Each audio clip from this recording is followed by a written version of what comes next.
एवढा चुका करतो आपलं फ्युचर आपण डिपेंड करत नाही. तिला असं आपल्याला असं वाटते सालं कथी असा तर आपली दुनिया आहे. पण आजकाल असं आहे, पैसा प्रेम आहे दादा. पैसा कमवा दादा, मुलीच्या मागं लागू नका. कारण की मी माझी जिंदगी मुलीच्या मागं बर्बाद केली दादा, तुम्ही नका करू. कारण की मी लग्न 21 वर्षी लग्न केलं, 21 वर्षाचं असताना लग्न केलं. मी लग्न केल्यावरही मुलगी माझी आणि माझं रिलेशन 6 वर्षाचं होतं.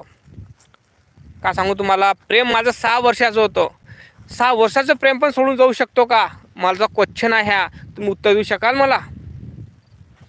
6 वर्षाचं प्रेम माझं सोडून गेलं दादा.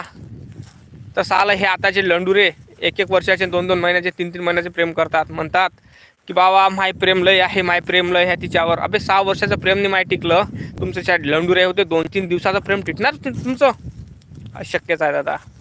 कारण की ज्यावेळेस तुम्हाला ज्यावेळेस तुम्हाला पैशाची तंगी येते, परिस्थितीची तंगी येते, सगळ्या गोष्टीची तंगी येते, त्यावेळेस तुम्हाला कोणी साथ देत नाही. समजून जायचं आणि समजून जायचं की साली तिला म्हणायचं का गं माझी अशी परिस्थिती आहे, तू माझ्याला साथ द्यायची का?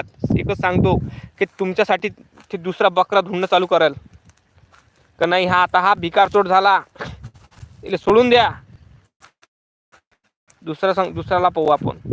असं आहे दादा, मुलांचं तशी नाही आहे. मुलांचं असं आहे, सांगतो तुम्हाला, मुलगा कलेक्टर असो, पोलीस असो, इंजिनियर असो, डॉक्टर असो, मुलानं अनफळ बायकोही केली तर त्याच्या बायकोला, डॉक्टरानं अनफळ बायको केली तर त्याच्या बायकोला काय म्हणा माहिती का? मॅडम म्हणन. काय म्हणन? मॅडम म्हणन. पोलीसवाल्याने बायको केली काय म्हणन? मॅडम म्हणन. राष्ट्रीय गोष्ट आहे ना. आणि समजा एखाद्या डॉक्टर असन, एखादी बाई डॉक्टरही नसन किंवा एखादी पोलिसही असन आणि तिनं एखादा बेरोजगार माणूस केला तर त्याला काय म्हणणार तुम्ही सांगा मला? बायकोच्या भाड्या म्हणन. परिस्थिती म्हणजे समाज त्याला शिव्या देईन, पण बायकोला शिव्या देऊ शकत नाही. कारण की दादा तेच असते माणसाला असं काळीच दिलं आहे दादा की तो रडूही शकत नाही, मरूही शकत नाही, चालूही शकत नाही, जगूही शकत नाही. माणूस असा बनवलेला आहे. त्या कारणामुळे सांगतो मी तुम्हाला, प्रेम करायचं असेल तर पैशावर करा. मुली पटवायची असेल तर तिच्या पैशावर प्रेम करा, तिच्यावर कोरीच करू नका. तुम्हाला सांगतो मी, खरं प्रेम जीवनात नाही आहे दादा. खरं प्रेम असलं असतं लैलासाठी मजनू मेला नसता, लैलासाठी मजनू मेला नसता, हिरसाठी रांजा नसता मेला. समजलं का? कारण असं आहे दादा, भरपूर आहे. सांगतो तुम्हाला मी, भरपूर कारण आहे. त्या कारणानं सांगत आहे की प्रेम करायचं असेल तर आपल्या मायबापावर करा, जन्म दिलेल्या मायबापावर करा. कारण की प्रेम मायबापच करू शकते आपल्यावर, कोणीच करू शकत नाही. सुख दुःखात साथ थेट देऊ शकते आपल्याला, कोणी देऊ शकत नाही. म्हणून सांगतो मी तुम्हाला,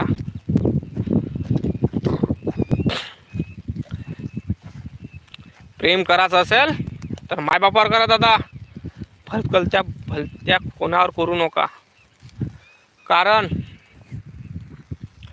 प्रेम हे काळजातून केलं जातं. आताचं प्रेम हे पैसा पाहून केलं जातं. जशा मुली करतात तसे मुलांना शिका. आपली मुलं बैताळ आहे. एखादी मुलगी भेटली की तिला असं समजून जाते की साला माझी जिंदगी आहे, माझी सर्वस्व आहे. अबे चोमने हो, माझ्या 6 वर्षाचं प्रेम नाही टिकलं, तुमचं काय डेंगण्याचं 2 महिन्याचं प्रेम टिकणार आहे? 6 वर्षाचं रिलेशन होतं माझ्या, 6 वर्षाचं रिलेशन होतं माया. 4 महिने राहिली फक्त, सोडून चालली गेली. का तुमचं काय डेंगणं टिकते? मैं तेरी जान हूँ, तू मेरी दुश्मन है, ये होय. अरे कुछ नाही, बर्बाद करून जाते बायका. समजलं का? बर्बाद करून जाते. प्रेम करायचं असेल तर आईवडिलावर करा, पैशावर करा प्रेम. बोकात गेला अबे पैसा असेल तर करोडानं ते रशियन येते तुमच्यापाशी, चिंचा येते, हिरोईन येते तुमच्यापाशी झोपाले, हिरोईन तुमच्या लग्न करते. पैसा महत्त्वाचा आहे, पैशाकडे फोकस करा, पोरीकडे फोकस करू नका. आदाचे लवळे झाटभर पोट्टे पोट्टीच्या मागं लावते, पोट्टीच्या मागं लागते. अबे काय पडलाय त्याच्यात?